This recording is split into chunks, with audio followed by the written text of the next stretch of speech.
All right, welcome everyone. We're Semblance of Sanity. I'm Caleb. I'm Jacob. And we're here for Vinland Saga, Season 1, Episode 13. That's right. Because yes. we want this is getting a second season for yes. sure. Mm-hmm. Definitely. Yeah. But we have Commander Gratianus escorting Askeladd, Ragnar, Canute, Thorfinn, Björn, all the peoples through Wales. And they just got ambushed. They did indeed, yes. But thankfully, Thorfinn was entrusted with Canute's safety. Yes. So he should be okay. But there's a lot of archers. But this is the kind of situation where a lot of people could die because they've been perfectly ambushed. Right. Now, I'm really curious as to the motivations of these people there. It seems like it's more of the, we have Canute here. Right, so let's get him so that we get him so we can get the money. The reward and all that stuff. Right.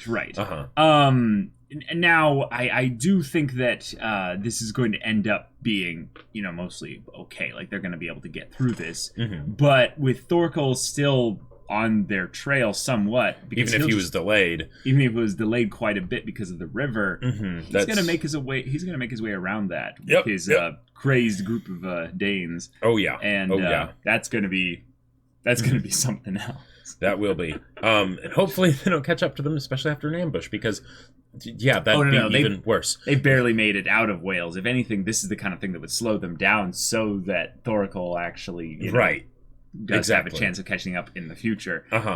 Yeah. But, oh boy. But for now, battle. Battle. Yep. And, let's have Canute finally be in a situation where he's got, people around him that are going to be probably like, a bit more competent. A bit more competent. Yes, exactly. Like I trust Ragnar as being like very capable of doing what he needs to do. But I'm excited because this is where our OC can at least interact a little bit with the person that has big historical, that. So y'all, without further ado, let's get into this.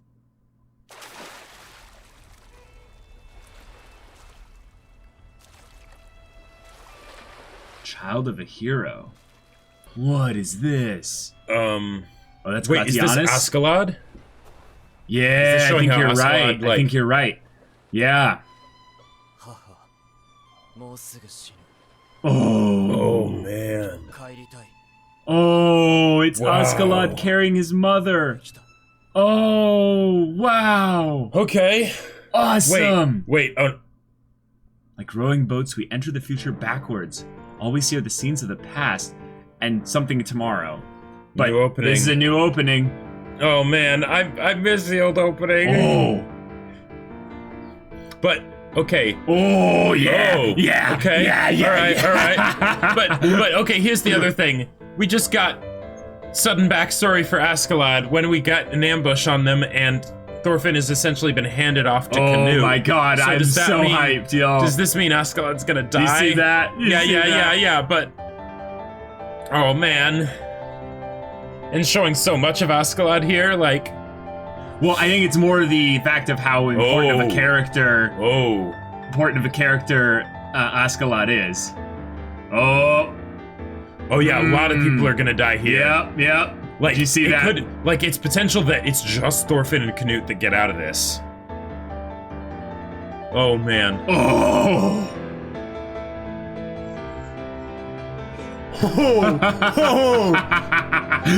let's have that fight for sure. But that's like a parallel to when Thorfinn was fighting Askeladd in the opening, but then it's. Oh my god. Oh man. There's so much in this one. Whoa, hold on. Wait. No.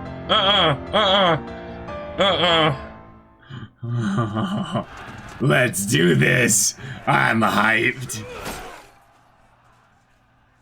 Okay.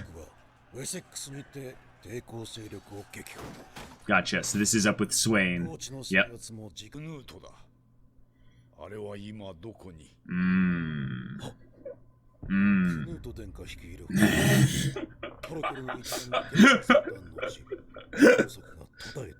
Oh, now we're back here.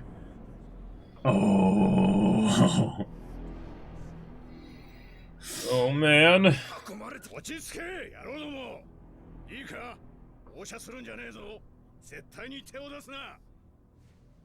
Oh. Oh.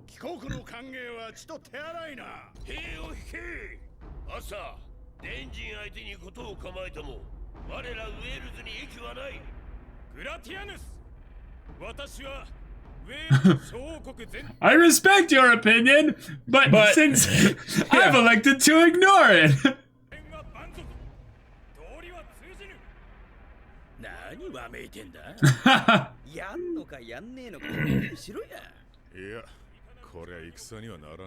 Good, okay. No, but this feels like posturing for the purpose. Yeah, they want to negotiate. Okay. Gotcha. Because they actually don't have as many men. In that they couldn't, you know, they would sustain heavy losses still.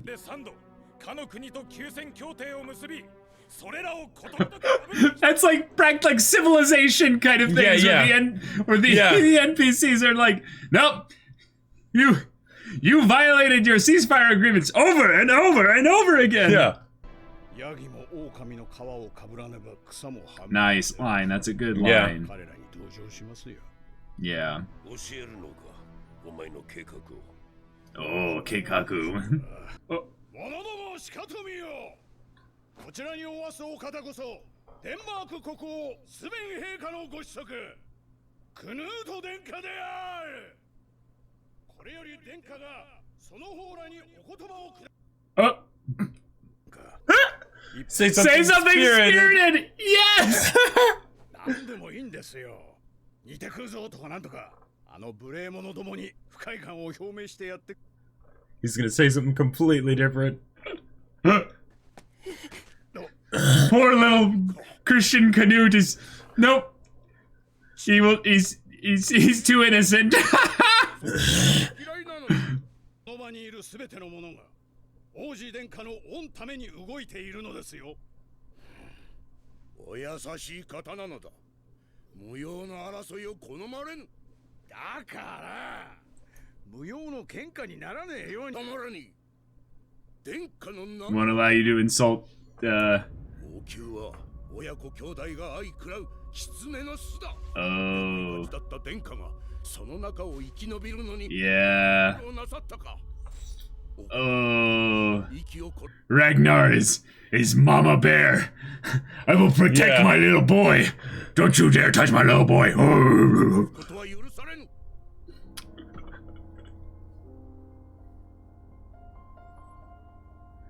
Well.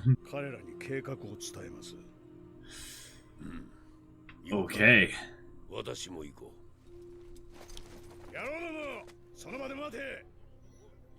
Oh crap. I hope this doesn't go badly. This background track is too sad.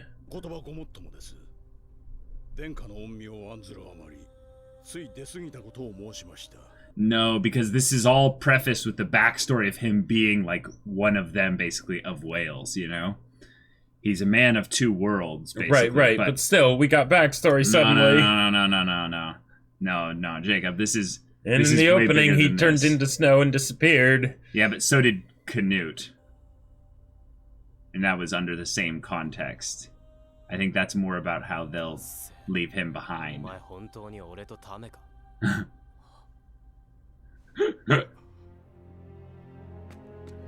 The big one that I feel like is a little bit more of a worry here is that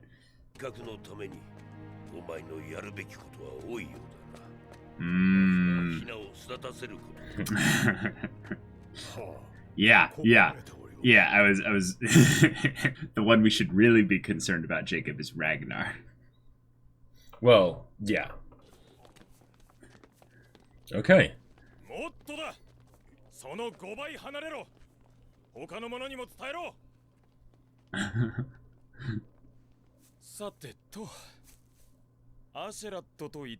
I'm so glad that we get to hear this too. Uh-huh. Because this is going to confirm something big that I think is the reason why this whole anime was even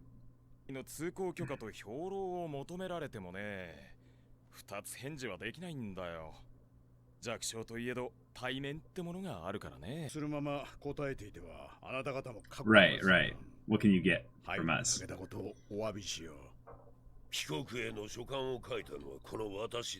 I love Grazianus' voice. Yep, yep. 機密保持のためと伺いましょうか。その機密について。一ついいかな。俺の提示する見返りの内容。戦闘になることもあり得る。Oh, yeah, here we go, here we go, here we go. Oh my gosh. 怒らせようものなら、こんな小国などひとたまりもないのはよくわかってる。失礼した。いや何確認したまでさ。Oh, now they cut away! Yeah! No! Oh, man. Yeah, yeah. See, this is why they gave the backstory bit. Is Askeladd being a man of this land as well as others.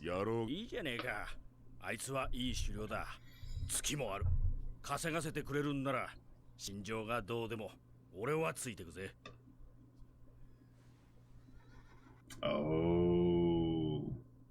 Oh, Bjorn did not agree to that. Right. Awesome. Awesome.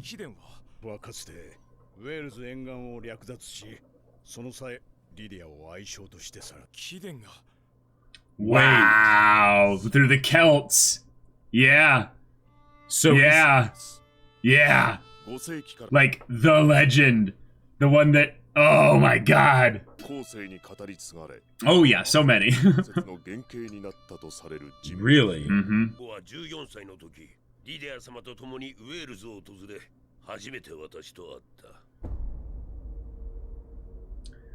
Oh. And did he have his plan from back then? I don't know. And he spent like, you know, maybe, you know, his growing years in Wales. Oh, man. Oh, yeah. Yeah. Yeah. Oh, shoot.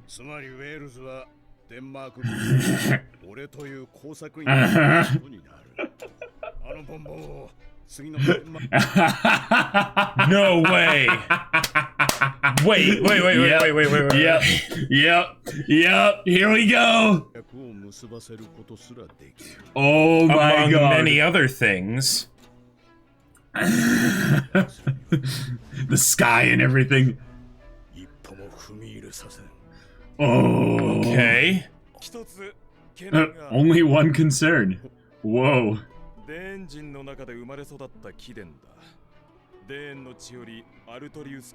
Ah, nice. Okay. Whoa.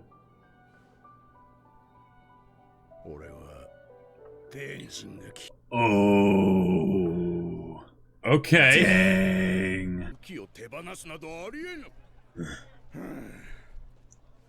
この国を通行する間、連中の捕虜になったふりをするだけです。国境で追放されるとき、武器は返されます。Yeah, sure. Totally. トロフィー、お前もだ。ざけんな。He just basically just gave him the double bird. Yeah. Just like cone head. このハゲの部下じゃねえ。ぐらいは多めに見てくれるでしょう。I love how Askeladd chooses his battles so well. Yeah. Oh my god, I love his character. Because they're setting him up as the instigator for a very big thing that I've been waiting to see how they would incorporate.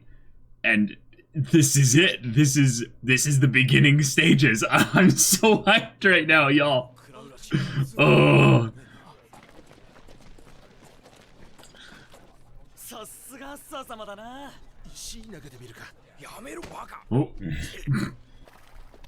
Oh. The two awkward blondes in the wagon.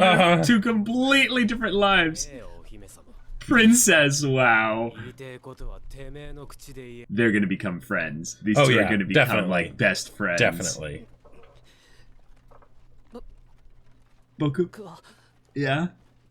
臆病で喋らないわけじゃないんだ。慎重なんだ。慎重にしないといけないんだ。He's so proud! 僕の発言には政治的な意味が生じるのだ。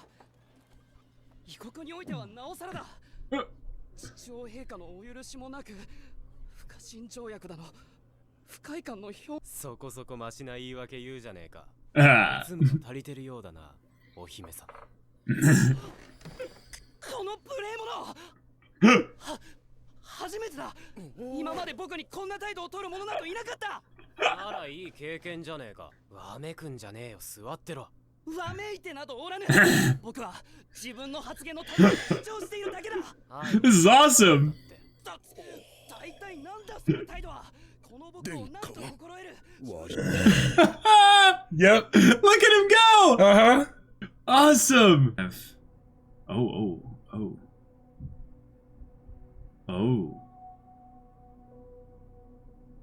Oh. Was that the agreement? In Maybe. writing? I gotta say, this montage is fantastic, and like the background track and everything, it's just Okay, snow's starting to fall. We're このままでは雪に振り込められるぞ。たくうるせえな。マシア伯領の北端を横断して Mercia, okay. ゲインズバラを目指しましょう。 Gotcha. 一周は早く着く。養老はどうする？地方領主どもが電人に力を貸すとは思えん。平気。それもちゃんと。 Oh, so maybe that was the letter. It's something that's going to be their ticket, like something combined with Gratianus and Acer. 心配すんな。アシュラッドの判断に間違いはねえ。 Okay. all right. Okay. Askeladd, what's going on in that head of yours? What's your reasons why? Oh. Okay, so it is Ame for the ED. I don't know. No? It Could does sound be. like her.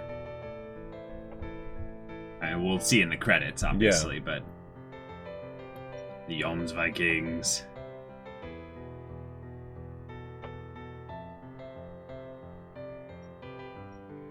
Ooh.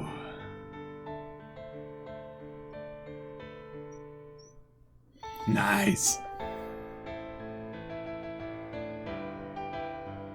Okay, yeah, so not Ame. Not, no, because that's like melee or something. Nice. Oh boy. Oh boy. I almost expected Askeladd to do like a Jotaro point there. Oh my god, with the new Wow, OP, the new yeah. OP. Oh man. Oh man.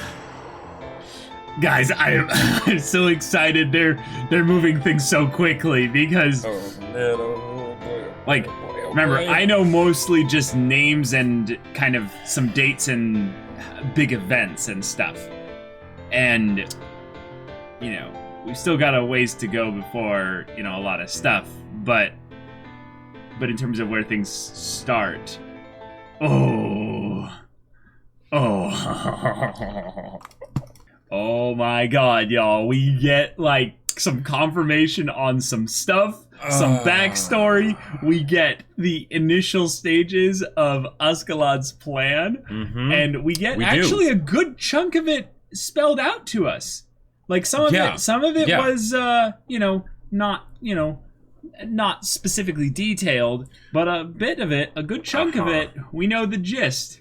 Yep. At least we know where he fits into the plan. Right, and what's crazy is that basically, like, with the whole thing of, hey, I'm in both worlds, I can become a high-ranking, nobleman, whatever, and get in the good graces of Canute, but then also be one of you guys, and I can help, arrange the non-aggression thing and all that, and it's like, okay, cool. Is that really all you're planning to do, Askeladd?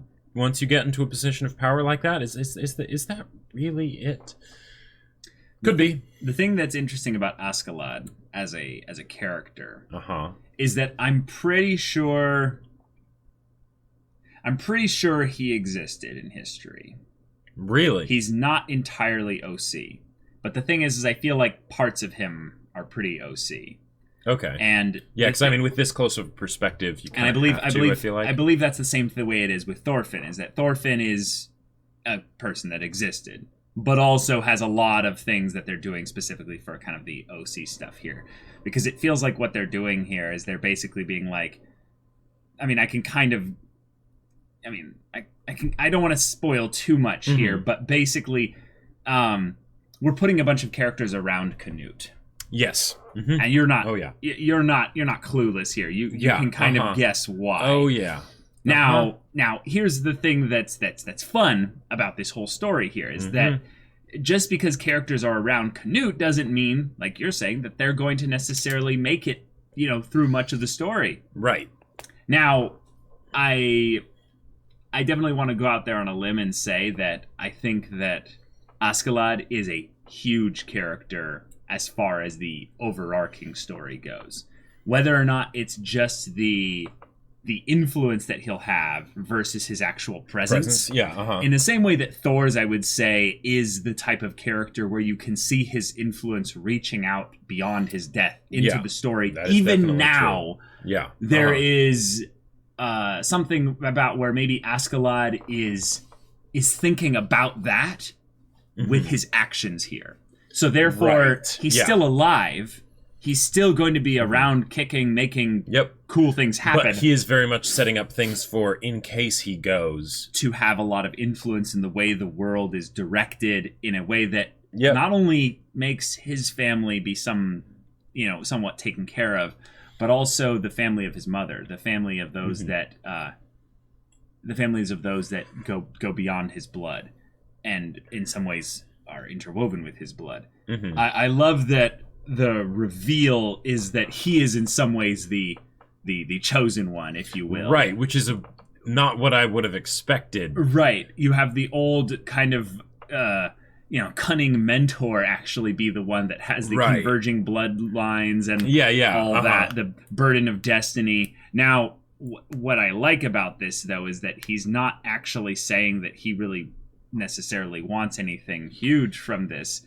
I mean, we can speculate for sure, but the idea that Canute, being someone who is second in line for the throne of Denmark, being in a situation where he's captured, it's not necessarily a thing. This is where I wanted to kind of bring up a couple things here, because I think this is where things are going to get fun, is that it's not necessarily a thing of where him actually going all the way back to King Sweyn is a good thing.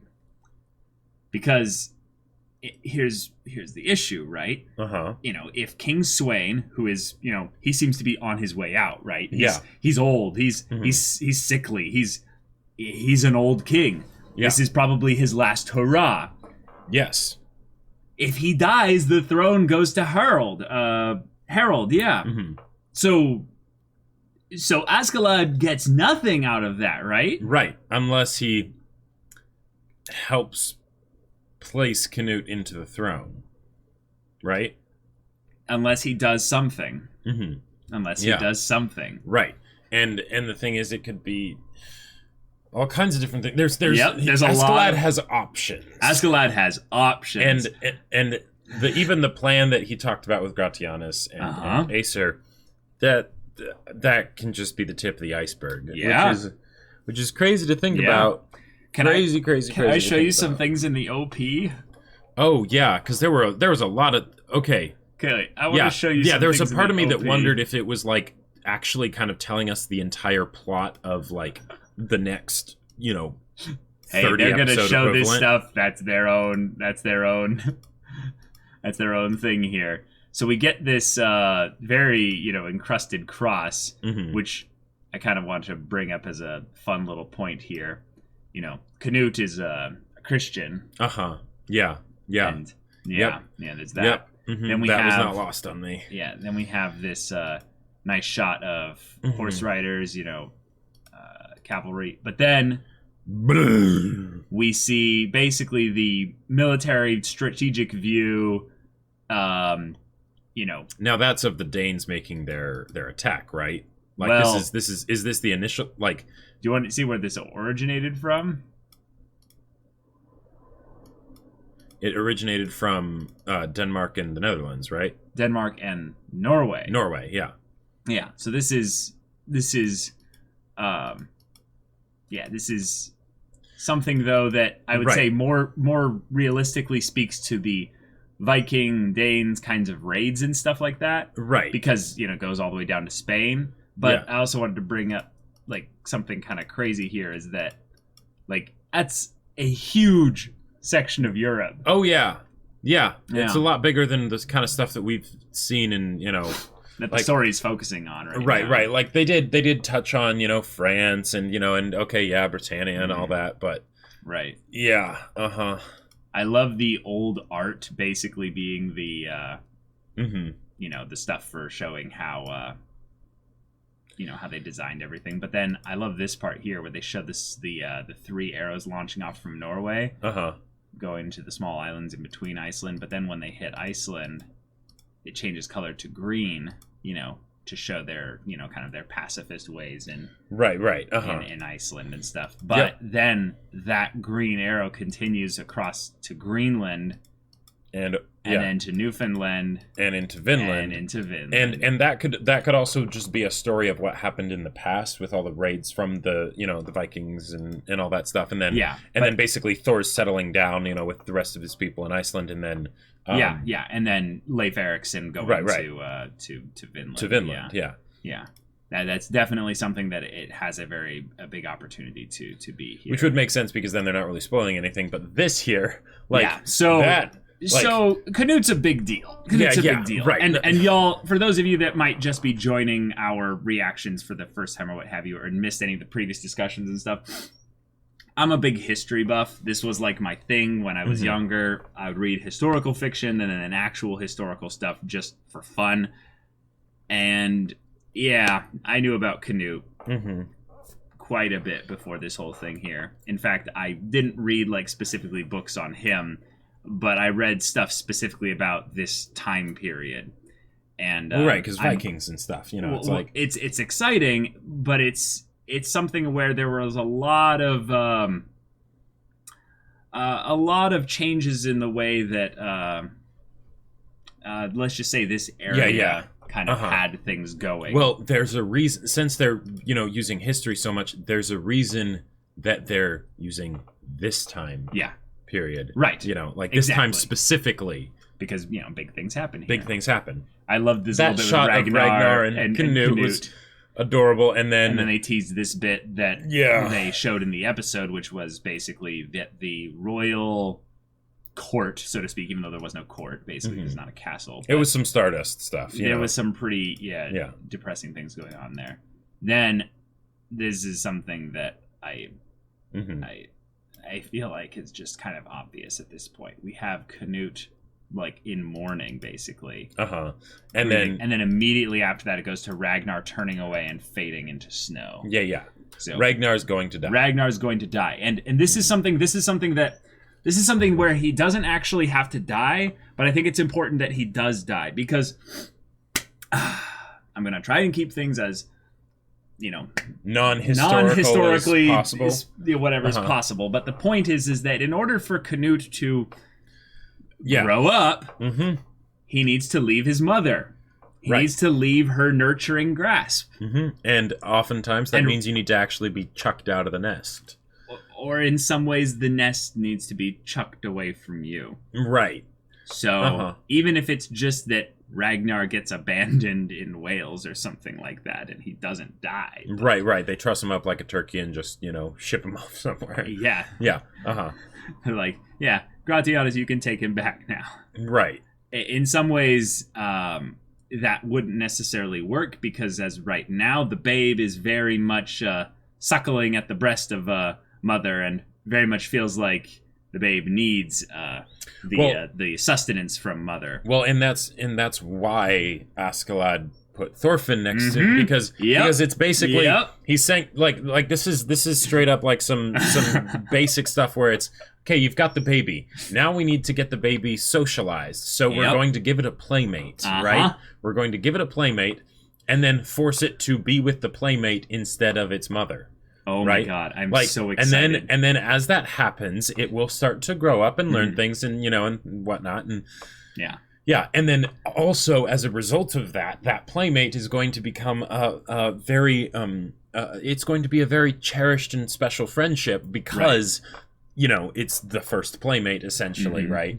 And then that high tide or whatever rises all ships, blah blah, Keikaku Dori, exactly. Yep. Yeah. Askeladd, you mad genius. Yeah. And then we show some bits with Thorfinn being the lone wolf. Yeah, showing Thors, and it's so just like, oh man. And whoever those two are,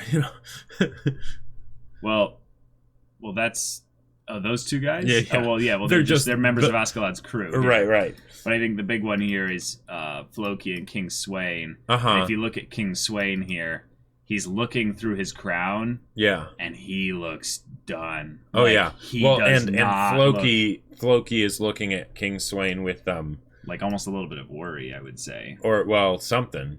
Well, something. Yeah. Yeah. If anything, I think that what will be exciting here is. It's weird, guys. Because I wouldn't be surprised I if Floki tried to take the throne, because he's got the Vikings and everything, and the king's old. Like maybe he wouldn't, because he doesn't want to put too much of a target on his back. But now I don't know everything about history here, but I kind of want to make predictions, even though I know that there's a high likelihood that I'm going to be right, because I am subconsciously taking in certain aspects of history and stuff like that. But I almost want to say they're setting up Floki and the Vikings to be more of Harold's main people, potentially, and then he sides with Harold, and he's the essentially the dragon that they have to go up against. Since they're siding with Canute. Right. Yeah. And then that also, and what's great about that, if they do that, is that it's lining up in parallel Thorfinn's need for vengeance with the plot that the world is going on, right? Yep. Yeah. Now, my thing I'm most excited for, though, is that if things go that way, because here's something that's fun here, is that we end up going to this duel between not Askeladd and Thorfinn, but Thorkel and Thorfinn. And it's just, it's so intense. Like the way they did the 3D on the axe, is it's like... Yeah. Oh, that was wonderful. Looks so good. Now, I really want Thorkel to get a load of Askeladd's plan and be he'd just be like, I am all in on this. Right. King Swain. Yeah. He totally stood me up. I will totally join your stupid idea. Right. Absolutely. I feel like you've got my bros, son. You've got all this stuff working out for you. Certainty of death, small chance of success. What are we waiting for? Like this almost reminds me of like how Bro Skandar would always ask people like to join his army, but it's the reverse in that he's getting asked to join his army, and he's like, "Oh yeah, let's do it." Yeah. Now the part where we see Askeladd surrounded by people, and he's fighting and stuff, that's pretty intense. But and then Bjorn just grabbing a guy and slamming his head into a log. Yeah, just crushing him. The bit with Askeladd being like, yes, I am the best waifu of this show. Let me disrobe for all of you. And just showing all that like all the detail on the fur as like it's coming off. And but then Canute looking very much like a leader. Determined and Yep. Oh man. Then the struggle to walk through the snow for Thorfinn. And it's like, is that like, because what worries me is that this is where he is after Askeladd's plan goes tits up. Like, it goes bad. Yeah. And Thorfinn is, like, barely left alive, and he's thinking about all the people that are now gone, whether they're truly gone and dead, or they're just, not around, and now he's on his own. And him, trying to basically survive in England or wherever. Well, and then also the idea that it shows him going towards the village, right? The idea that amongst all this madness, will Thorfinn be able to find his sense of normalcy again? Will because there's that idea of the life that was taken from him, right? And the life that he's now leading, and they're in conflict with each other, right? Even if the plan goes really well, things won't be the same. So, yeah. Y'all, this is so awesome. We actually get a historical fiction anime. Now, if only they could start throwing frisbees. No, but the closest thing I had to this before was Fate, y'all. Yeah. Fate. And I'd be like, oh, cool, Cuckoo Lane. Nice. Yeah. I mean, but there's literally no tie-in to actual history other than maybe some stuff with Saber. I feel like this Berserk, anime. I feel like Berserk almost better scratches that itch just because it feels more grounded when it's in the medieval stuff, even though there's absolutely no even pretense of exactly. history. In some ways, it takes those shows like Game of Thrones and stuff who model a lot of their plot after real events in history and just change all the names and locations and places and all that. Whereas this one, it's just oh my god, it's the actual thing. This is the prequel to the thing of the thing where the thing happens with, the legendary thing. Now, I love this little bit there where they're just no, they're just flexing on us. They just chill here, man. We'll go and chat. And but first, can you try and say something spirited, well, boy, are you alive? And it's just make their balls shrink. And the weird thing that Askeladd genuinely thought it would work, and Askeladd's face of just wait, what? Well, I thought you were a prince. Right, it's that looks like we have some work to do. He's all right, this makes this gonna a take little bit while. more complicated. Yeah. But I think this is the point right here where he realized, I need to kill Ragnar. I need to kill Ragnar. The transition of his face to Ragnar. Okay, so Ragnar, Askeladd digs his claws into Ragnar and then just whispers, "Long live the king." Throws him off of a snowy mountaintop. Yeah. Yeah. The problem with that is that if Ragnar dies and it's something that alienates, him from doesn't them, want that. Yeah. Then we end up in a situation where you could end up creating the monster that you probably have in your nightmares as well. Definitely. Which is which is something that this is where my history starts to get a little fuzzy. Is because you don't know all the relationships. I don't know all the relationships between all the people, right? Yeah. So in some ways, I don't know anything about who Askeladd and Thorfinn are. They if anything, feel like a blend of OC and reality. But I know who Canute is. So I'm more curious to see wait a minute. What are going to be the steps that are taken to get to what you know of history? To get to what I know of history, because I know essentially how this arc ends, if that makes sense. Okay. Because the way this arc is going has if I was just predicting this without much info and stuff, I would probably have a 1 in 4 chance of getting it right, because there's a couple other options that are pretty plausible at this point in the story. But based on the pacing of which things are going, it seems like it's going to end with a certain thing. But it's tough to tell, because also they jump ahead with regards to the way things move really quickly. It's suddenly, now it's winter all of a sudden. Right.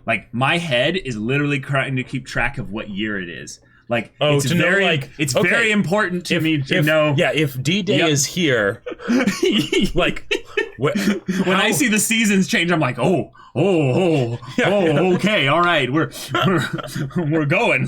Let's go. So that's a big deal. I love this bit here where we have the reveal of him being among the Celts, or being one of the Celts, basically, half. But Bjorn is having this little bit of doubt. Just like, wait a minute, why does he keep all these secrets from me? I'm his number 2. Right. And he's like, he's a good leader. And as long as I don't care where he's from, I'll follow him as long as, I make money and stuff. And Bjorn does not. Like, Bjorn is like, I have to think about that. He does not share that sentiment, yeah. And I love that, because Bjorn is a wild card for me. Like, he's a character that could just do anything. Oh, yeah, sure. Yeah. Do you think that he's in the, I am in a distrustful state of mind for Askeladd, like, from here on out? I think it's growing is the thing, because this is foreshadowing. Well, yeah. Well, because with how they've gone so far, their relationship has been pretty straightforward. We do raids, we pillage, we do all this stuff. We get lots of money, and it's great, right? And Bjorn is familiar with that. Yeah. And he's second in command, so that was something where he was comfortable. He felt like he was in the same groove as Askeladd, right? There wasn't anything unfamiliar, right, for him. Yeah. Then we're going here, and he's used to being in the state of understanding what's going on, right? There not being any surprises. Whereas, like, the men, they just follow Askeladd because he's the leader. Whereas he's like, I'm your right-hand man. I'm kind of in the know about these things, right? And now he's realizing, maybe I'm not. And then, if I'm not, why am I not? Why is it that Askeladd isn't bringing me into the know on this stuff? Yeah. Am I part of his plan? Yeah. Right? Yeah. Because it's the whole saying of the be wary of those who would keep information from you. They seek to be your master. Like, oh, sure, yeah. And that's the thing that we end up bringing up here is that we realize how important this land is to Askeladd. Yeah. And in some ways, what we call this Vinland Saga shows that this is more of a story about a world and its time rather than the characters in it as much. So or an individual main character within it. But then when we have this bit of like, which bloodline is stronger, and then he looks over his own men and goes, regardless of my blood, you'll just have to believe me, but I hate the Danes. Yeah. Now I know that because a lot of people were reminding me and stuff like that. They're like, no, Thorkel's men are all Danes. I'm like, yes. But with Askeladd's men, a lot of them are Nords. A lot of them are, people from Norway. They're Vikings and stuff like that. But the thing is that I would assume actually a lot of them are Danes too. In fact, I would say probably most of them are Danes. Yeah, which is a very interesting dynamic to have when you're leading them, and how deep does that hatred go, and why does it go, and how does that shift the plan, basically? Yeah, I just realized I called them Nords, like from Skyrim and stuff like that. But, I'm Nordic people. Yeah. You have committed crimes against Skyrim and the people. But yeah, one thing I have to give a shout out to, and it's Studio Wit, of course. Yeah. Studio Wit has always been great at this, but the backgrounds for like the scenery and everything in this episode were really absolutely amazing, and it's just like so just delicious to look at. Absolutely delightful, yes. Yeah. So they end up being told that they can be escorted through, and we just sort of skip past the whole bit of them pretending to be prisoners and everything, with the time skip, and then they have their weapons back, and it's snowing, and all that. Yeah, exactly. And then they're, being told basically that those ones can have their weapons. But I love this bit here with Askeladd and Thorfinn, basically like he's talking to Thorfinn like, hey son, you too, I know you're special, but like you have to, hey, shut the up, dad. And he's like, whoa kid, like calm down, like no big deal, don't mess with me, Baldy. And then he's like, hey, you said trust, and he's like, different, you damn kid. He's like, don't get the wrong idea, conehead. And he's just like, hey, none, like, wait. It's just like, I'll just leave you to deal with him, Right. No, wakata.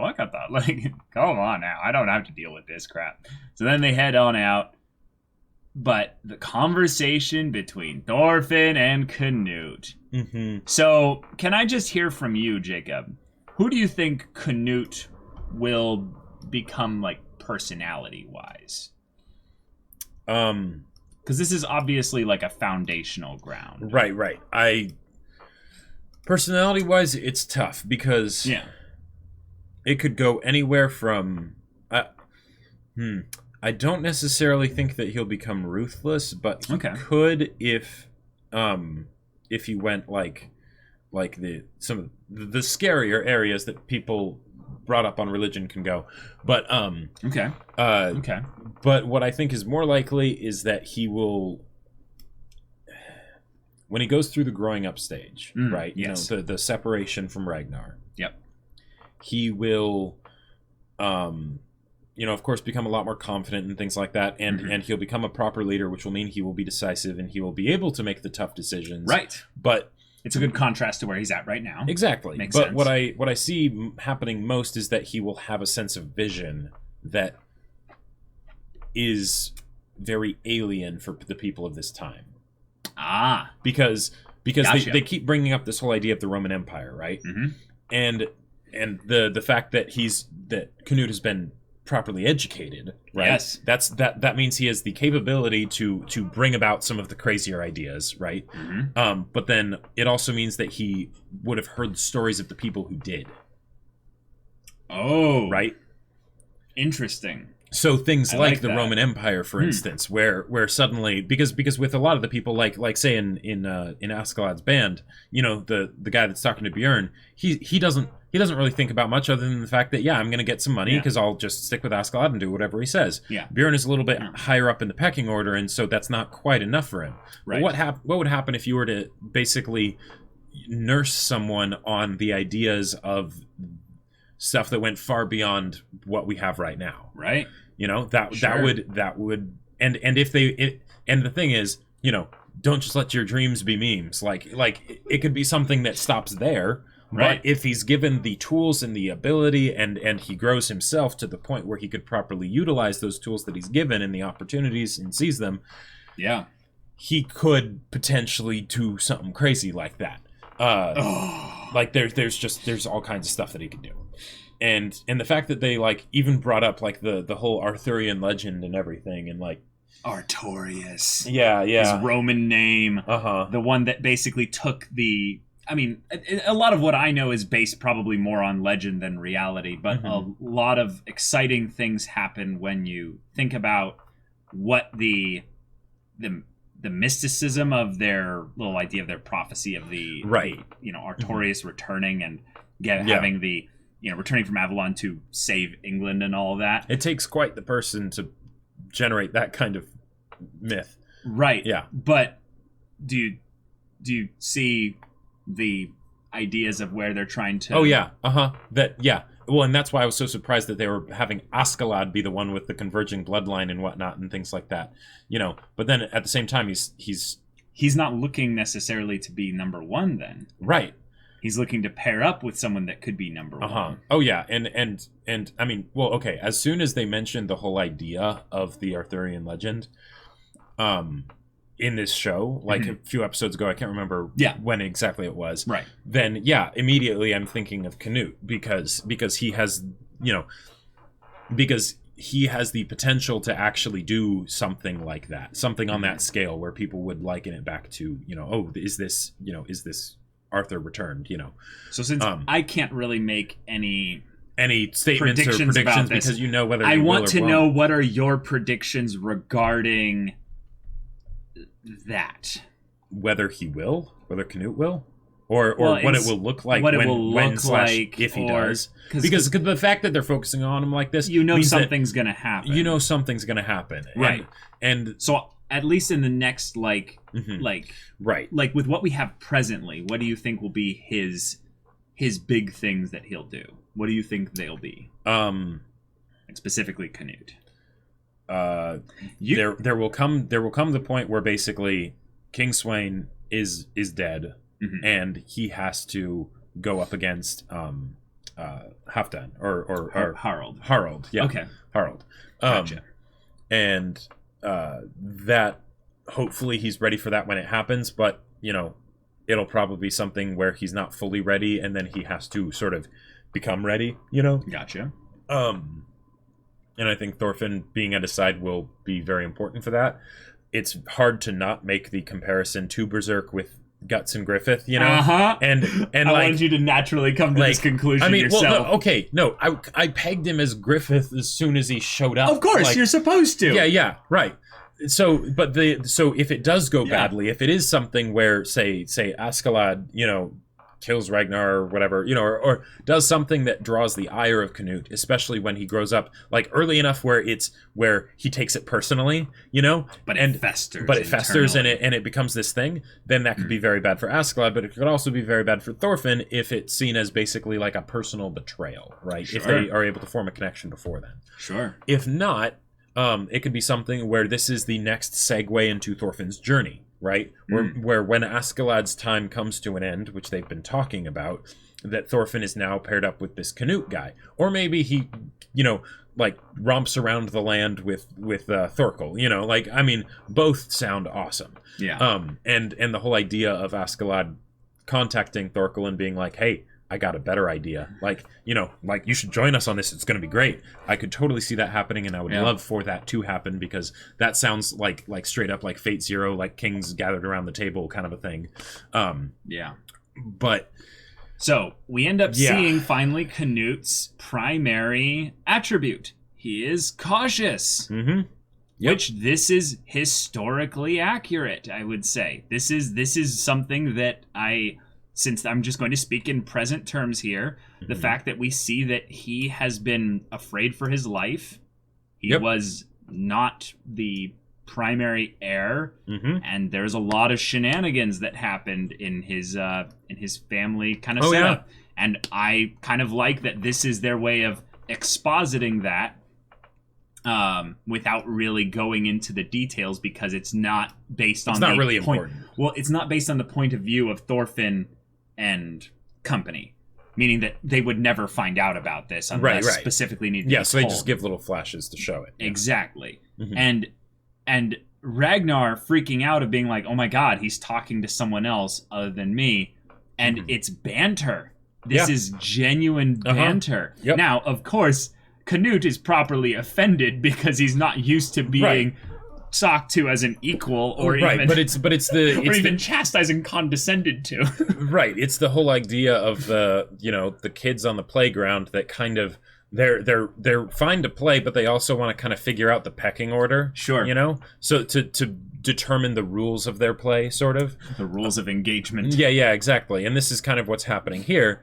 And the fact that Canute's cautious, it's like, because, you know, the whole there's old swordsmen and there's bold swordsmen, but there's few old bold swordsmen, and even more so in the case of leaders and kings, you know. So right. But I like that this is something that's good to bring up, because I imagine anyone watching this that doesn't know anything about Canute could be like, oh my god, this baby. And then the reason I don't talk isn't because I'm a coward, but it's because what I say has repercussions. I have to think about not just what I say, but the way my father gives me permission as to what to say. Right. Which,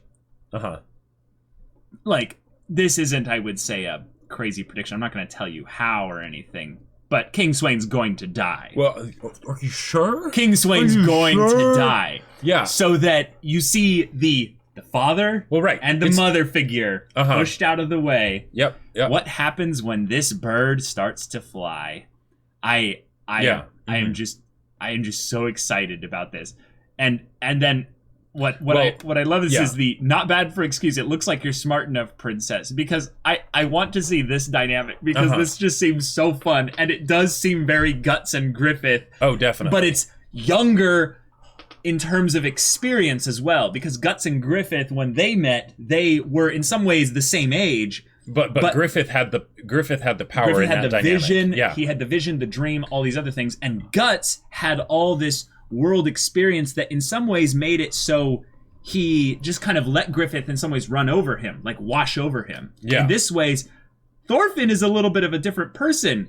he pricks, he prods. He pokes with his knife and be like, "Hey, where's your weak points?" Right. And that's good. It'll help. It'll help toughen up Canute. Yeah, absolutely. Now, what I would expect once Canute is fully, free of his mother and father, basically, he will go through the teenage years.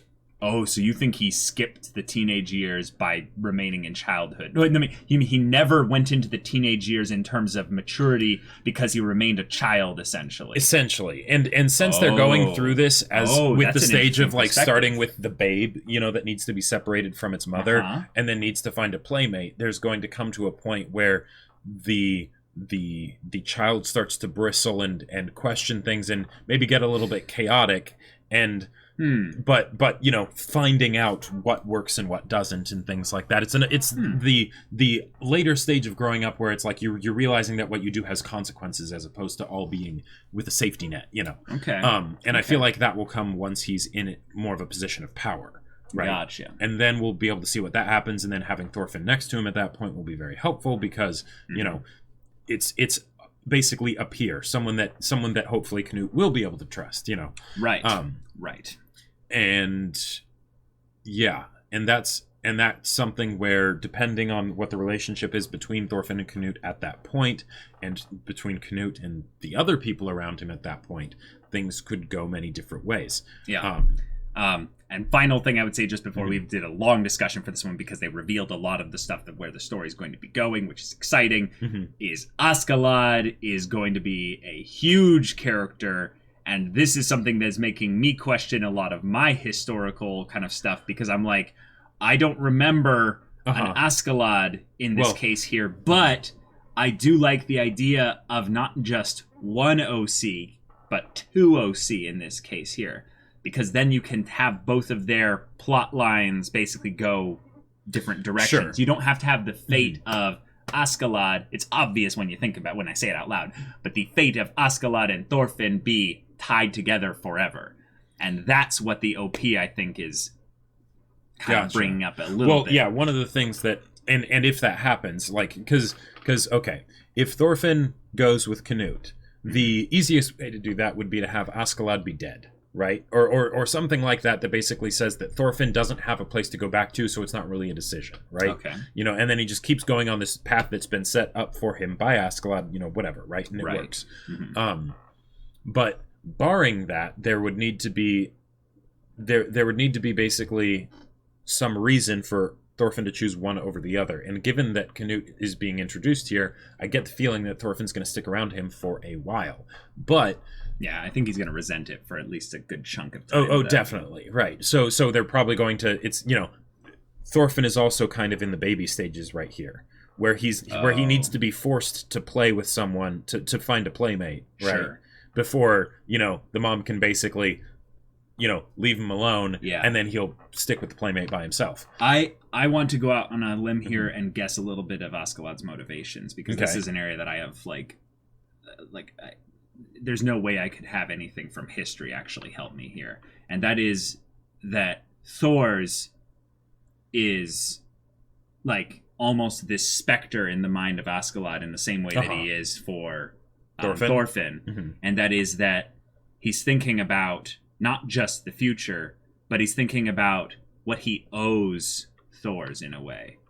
And that is that he's going to basically set up Thorfinn for a future in which he deserves, because he's under the lineage of such a great man, someone that he has huge respect for, like a vast amount of respect, someone that in some ways he knows he will never be as great a man as Thor's, but he might be on his way to being that.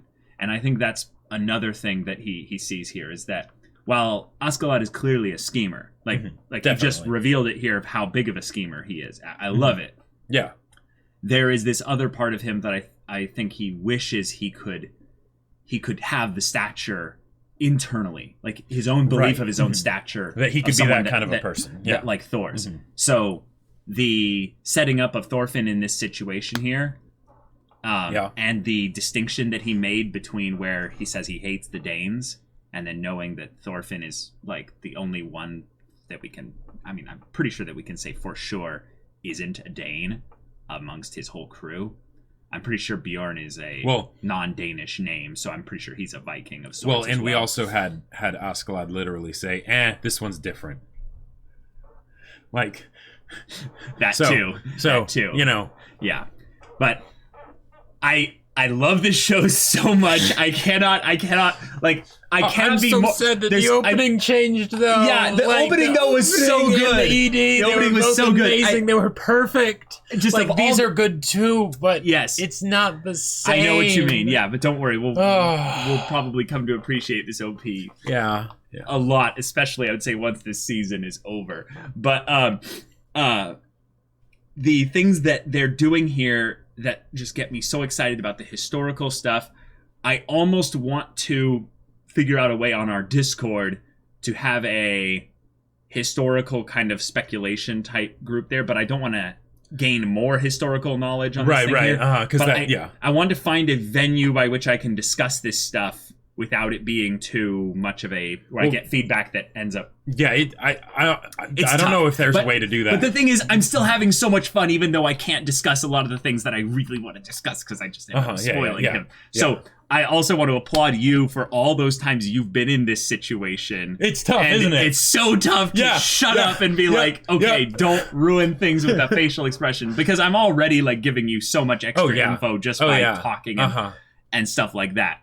So that's a thing. I love how they're bringing in everything with the Romans into this whole story here. This time period in history was one that was messy, and it had a lot of things left over from a time period that was long forgotten by a lot of people because of the bloody conflicts and stuff with, you know, the Saxons and such.